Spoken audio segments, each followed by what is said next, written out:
Hello. Okay, we're gonna explain today what is likute tfilot. Number 1. Number 2, the order. Number 3, the importance of saying likute tfilot. So number one, what is the book called likute tfilot? What is it? Right, that's our question today. Okay, so we're going to explain like this. Rabbeinu HaKadosh, Rabbi Nachman of Breslev, brought down to the world healing in a form of Torah, which is called likute Moharan.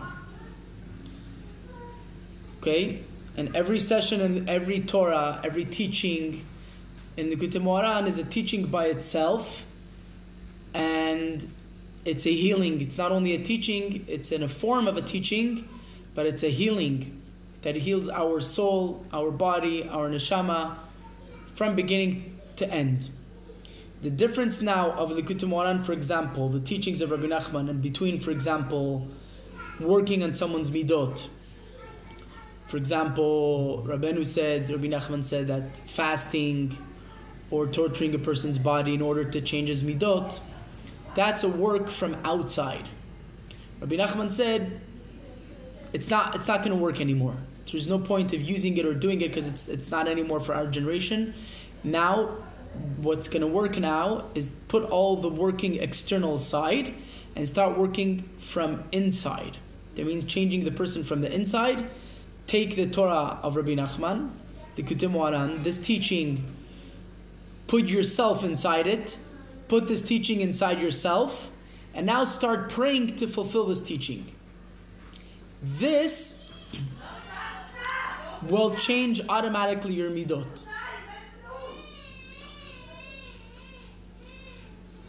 This automatically will change everything. Now, after Rabbi Nachman wrote likute Moharan, after Rabbi Natan, actually his student, wrote likute Moharan, so Rabbi Natan organized the Torah, the teachings, according to a certain number, a certain reason. We don't know exactly the reason why, but there's Aleph, Bet, Gimel. It's not necessarily every Torah and every teaching has a story with it, and it has a time when it was said, etc., etc. So it's not exactly like Aleph means that was the first Torah Rabbi Nachman said, Bet is the second one. No, it's not like that. And even in the first printing of Rabbi Natan, the student of Rabbi Nachman, the first printing of his Torah, when they printed the book of the likute Moharan, so it was first Torah Bet and then Torah Aleph, which I'm referring to. Torah Bet is what we have today in the likute Moharan. That was printed first, and Rabbi Natan switched the order and we printed first Aleph and then Bet. So Rabbi Natan knew what he's doing. We don't know exactly why, but obviously it's nothing is just done in vain. Now, the most important part out of all these teachings is Rabbi Nachman said, when a person now is going to pray to fulfill the teaching, what is going to happen now is he's going to create in Shamayim tremendous tanugim v'sha'shu'im, enjoyments that Hashem has, that Hashem never had ever, mimot olam. Never was such great tanugim and sha'shu'im from Hashem, never. To do what? Again, to take the Torah that a person knows, that a person learned, the teachings, which is really, it's in a form of teaching, but it's a healing, and bring it now into prayer. Bring it now into your own language. Take these Torot that Rabbi Nachman said already and brought it down, and there's a lot about to explain and say how Rabbi Nachman, when he said the Torah, how powerful it was, but that's not our topic today. Our topic today is what is likute tfilot. So that's already a teaching and a lesson by itself. What is likute Moharan? Obviously, if a person understands and knows the history of how the likute Moharan was said, and like Rabbi Nachman said, that every Torah that he brings down, the fear that the tzaddik has, the awe that he feels is before he says the Torah. It's not just a dvar Torah that people say on Shabbos table. It's not just a dvar Torah. It's not just a nice chidush. This is Torah that was brought, Rabbi Nachman said, from a place that no one brought no one was even there. No one even touched this place. Not even a malach, not even a saraf, no one. From that place, Rabbi Nachman brought down this Torah. He brought it together with all Nishmot Yisrael included. That's why everyone, without exceptions, can find himself in Rabbi Nachman's Torah. As a person once complained to Rabbi Nachman and told him, I don't find myself in your Torah. So Rabbi Nachman told him, you're a pikoris. What do you mean you're a pikoris? I'm a simple person. I don't find myself in your Torah. Rabbi Nachman said, no, because the Torah that Rabbi Nachman brings is not just a Torah or a high teaching or a nice lesson or a beautiful chidush. It's a healing for all Nishmot Yisrael that were brought together with all Nishmot Yisrael. And while the tzaddik went up and all Nishmot Yisrael were together, like Rabbeinu said, Et asher yeshno po v'et asher enenu po, the people that are here today and the people that are not here today, which means all the Neshama that physically aren't alive yet in this world, but they're here, they are with us and they're here. And that's how Rabbi Nachman brought down this Torah, this teaching, this healing. That's why it's for all the generations, that's including everyone. And now, the tachlit and the purpose is not just to hear a nice, beautiful Torah, because when we're going to open the likute and when we're going to understand what's written, it's going to be amazing, it's going to be beautiful, it's going to be awesome, it's going to be wonderful. But we're not getting to the point. The point is to take the Torah, bring it in. It's a part that cannot be dismissed.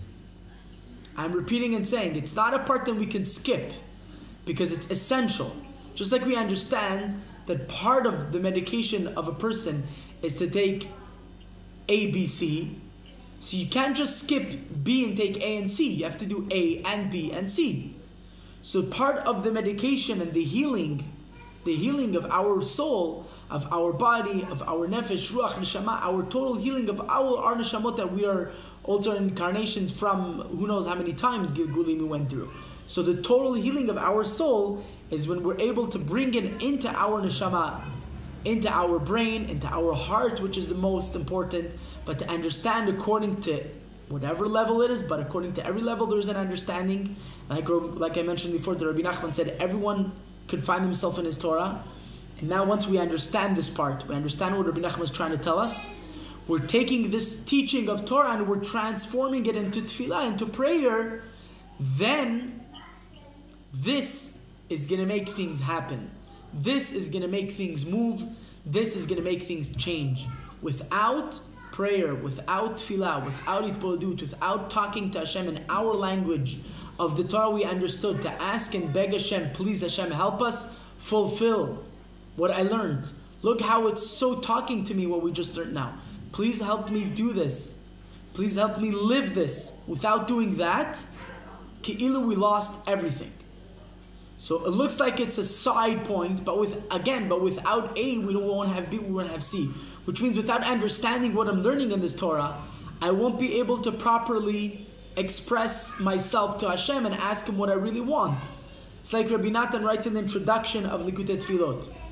Rabbi Natan writes, the reason why I wrote this is because Rabbi Nachman, gave me the commandment, the order to write tfilot, to write prayers on these teachings.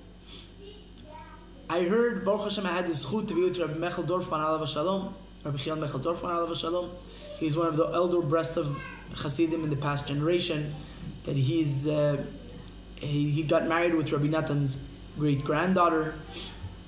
He was the last person that was when he was a kid in the last Rosh Hashanah in the shul of Rabbi Natan. The Rabbi Natan built in Uman. He went through Sibir. He went through a lot. He passed away 12 years ago at the age of 93. He suffered through a lot and he was zochan to come to Yerushalayim. Baruch Hashem, I had the great merit to know him. And he told me as follows. He said, when they came to print likute tfilot of Rabbi Natan, they couldn't print it because they could not barely read the words properly, because the difference of likute tfilot and likute halachot was when Rabbi Natan was sitting down, Rabbi Natan, the student of Rabbi Nachman, was sitting down, and in likute halachot he's explaining the teachings of the Torah of Rabbi Nachman. So he sat down and he wrote the explanation that we have today in likute halachot. According to every Torah, according to every teaching, we have a certain explanation in likute halachot. You have an index today, and you can check out, according to certain Torah, there's a certain halachot in likute halachot that talks about this Torah and explains and elaborates it according to the halacha or whatever halacha and Shulchan Aruch Rabbi Natan was holding in that period. But when he came to likute tfilot, Rabbi Natan was writing the likute tfilot, and while he was writing, he was saying it and crying while he was saying it. So all the letters were like mushy and all fudged and missed and all messed up because they couldn't read it because of all the tears that were pouring down while he was writing with the ink. He was quickly writing, and at the same time he was saying what he was writing and praying it and davening it and saying those words, and he was crying in the same time. And the tears were like ruining the letters. That was very hard to print it. It was very, very hard to see every single letter, but they understood more or less what was written there. Just so we understand what's the greatness of the likute tfilot. Now the likute tfilot, as I said, was written because Rabbi Nachman told Rabbi Natan, take the teachings I did and make on the teachings a tefillah. Create, and this teaching, translate it in a version of prayer. That means there's a version of teaching, there's a version of story which is called the Sipurei Masiyot, and there's a version of prayer. Now even the Sipurei Masiyot and even the Rabbi Avram ben Rabbi Nachman, which his father was the closest disciple of Rabbi Natan, he writes that even likute Moharan is called Sipurei Masiyot. Even likute Moharan, the teachings of Rabbi Nachman, is called like a story. It's really like a story. We don't physically hear it as a story, but if we look into Sipurei Masiyot, for example, we will see it's a teaching. It's in a form of a story, but it's a teaching. It's a healing. Same as the likute Moharan. It's a verse and it's a version of a healing brought into more of an intellect way of understanding things, with psukim of the Torah, with ma'amrei Chazal, with midrashim, with Zohar, with Gemarot, etc. and etc. And it's built very, very organized. Every Torah, Aleph, Seif Aleph, chapter A, B, C, D, 1, 2, 3, 4, 5, according to how many parts there's in that Torah, and it's organized, and it's like a building, and it's organized, like room to room, and the next room brings you to the next room, but it's all connected in one piece, because every Torah, it's one whole teaching for itself, and it's a whole world for itself. So that's the likute Moharan. Now, according to this Torah, now the purpose, as the Rabbi Nachman said, it's not the purpose and Rabbi Natan writes in the introduction of likute tfilot, it's important to read the introductions of Sfarim. Why? Because the introduction of the book is telling you what is the book. So Rabbi Natan, as he witnessed upon himself before he passed away, he didn't waste a second of his life. So if he took his time to write an introduction, means every word of there is important. So before we know things, or we understand things, or we learn things, we want to know many things, but it's very important to understand the introduction of what's happening here. Why is it this way? All the questions we have usually is answered by the introduction, and then it's easier for us to understand the book. So Rabbi Natan writes in the introduction, Rabbi Nachman told me that he wants me to translate and make this into a personal prayer. But, Rabbi Natan writes, but the main purpose is that everyone should translate into his personal prayer, into his personal language, what he understood from whatever level he is, in whatever level he is, in every level, doesn't matter what level, but where he is, simple to his level, to understand what's written, pshat, pashut. Take this, put it into your brain. You understood what's written here, try to put it into your heart, which that is the main thing. And now you start feeling how it's talking to you. Now take this into your personal prayer to Hashem and start speaking about it to Hashem. Rabbi Natan said, yes, I made organized prayers in a book, organized according to the Torot. But Rabbi Nachman wanted everyone to do his personal likute tfilot. Like Rav Mechel Dorfman told me once, the personal itbodut, the personal prayer of David HaMelech was Tehillim. The personal prayer of Rabbi Natan was likute tfilot. Now Hashem is waiting for your likute tfilot, for your personal prayer. It might not be printed in a book, but it is printed in a book in Shamayim. Like it's written, Az nidbru yireh Hashem mishel re'eu, vayakshev Hashem vayishma, vayiketev b'sefer lezikaron yireh Hashem l'choshvei shemo, which means that everything is being written. There's going to be a book written of all our prayers, of what we were going through. David HaMelech, what he went through. Rabbi Natan, what he went through. Each one of us, what I'm going through, every person what he's going through, if he's putting the Torah in his life, and the Torah is his life. It's not the Torah is something external and my life is something else. No, my life and the Torah of Rabbi Nachman is one. It's going into life. It's not just a nice Dvar Torah which I don't see it connected into my life. It is my life. That's how I'm starting to understand what is my life. And I start living the life that I have. Now taking this and translating into my personal prayer, that's what Rabbi Nachman wanted. Rabbi Natan wrote it, yes, in an organized way, likute tfilot. And Rabbi Nachman was makpid on the people that say. Rabbi Nachman was very not happy at all in a nice way to say, and even mad at the people that used to get very excited and wow, overwhelmed. What great words he said. Wow, what a beautiful Chidushe Torah. What a beautiful Dvar Torah. No. Rabbi Nachman used to get mad on that. He said, that's not the Ikar. Lo midrash Ikar. Lama said, the Ikar, I want you to be kosher, true people. And if you don't take this and translate it into teaching, and take this teaching, translate it into your life, into your personal prayer, then that's not it. You missed the point. You missed the boat. What the Ikar Tachlit is that you realize now, wow, for example, Rabbi Natan says, if a person doesn't have this system of how to pray, then all his prayers will become in a certain degree fading.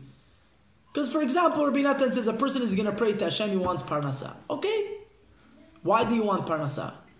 Because you want to be able to have enough food, to be able to have enough energy, to be able to serve Hashem. Great. So it's basically ending here. There's nothing new that's going to happen.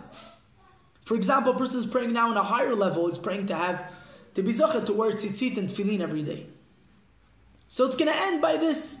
Hashem, give me the merit, please, to wear tzitzit, kosher tzitzit every day, and to do your mitzvot. And that's basically the whole prayer. It's dry and it's that's it. It's ended. Rabbi Yochanan says in the Gemara, "Halavai yitpalel adam kol hayom kulo." Halavai, a person should pray the whole day, daven to Hashem. How can you pray the whole day? What do we have to say already? So according to this way, Rabbi Natan explains in the introduction of the likute tfilot, according to this way of la'asot mitorot tfilot, to take the Torah and to transform it into tefillah, what you're doing now is you're going to have a brand new tefillah. Your tefillah is going to be something totally different. For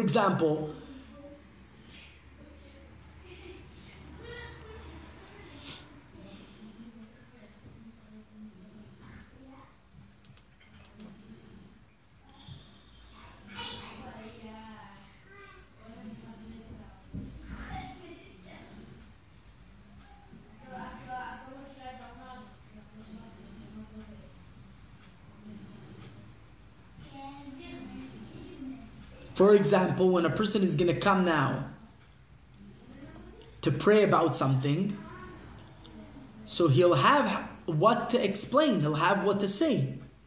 He won't get stuck dry at just one line.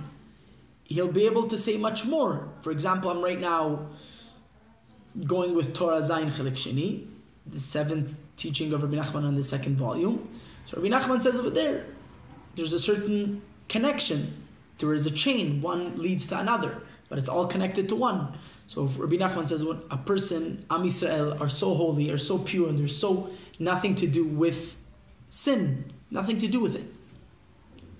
Now, how does a person get into sins? Because of Ruach Shtut, and Adam over Avera, Ruach Shtut. So now I'm asking Hashem, please forgive me on my sins. It can be stuck at just that line, please Hashem forgive me. Now it can be, according to this teaching of this Torah, it can be elaborated to much more. I can say, Hashem, look, please, if you're going to put into me dat, which is the opposite of Ruach Shtut, then I'll be able to go away out of my sin. Because I'm taking this Torah which I understand and I feel, and look how much Ruach Shtut I have in my life, so much of stupidity that I'm going through, and that's why I'm acting like I'm acting, which the Ruach Shtut is like an animal. I'm acting like an animal instead of acting like a Ben Adam. And Adam is to know you. So please Hashem help me, I want to know you. Please Hashem help me. Take away from me the Ruach Shtut, put into me dat. And through this dat, I'll be able to go away out of my sins. And when a person has sins, then it becomes heavy on me and I feel so heavy and I can't move myself. And so on and so forth, according to the connection of the Torah, how Rabbi Nachman explains part by part what happens to the person. Please Hashem, have pity on me. The real compassion and have compassion on me is to take me away from avonot. And then I'm going to be light. I'm not going to feel the heavy load of avonot. And how am I going to go away with this avonot? Through the dat. What is the dat? The dat is the kohen. The kohen is the one that brings the sacrifices in the Bet HaMikdash. The sacrifices are the korbanot to take away the sin.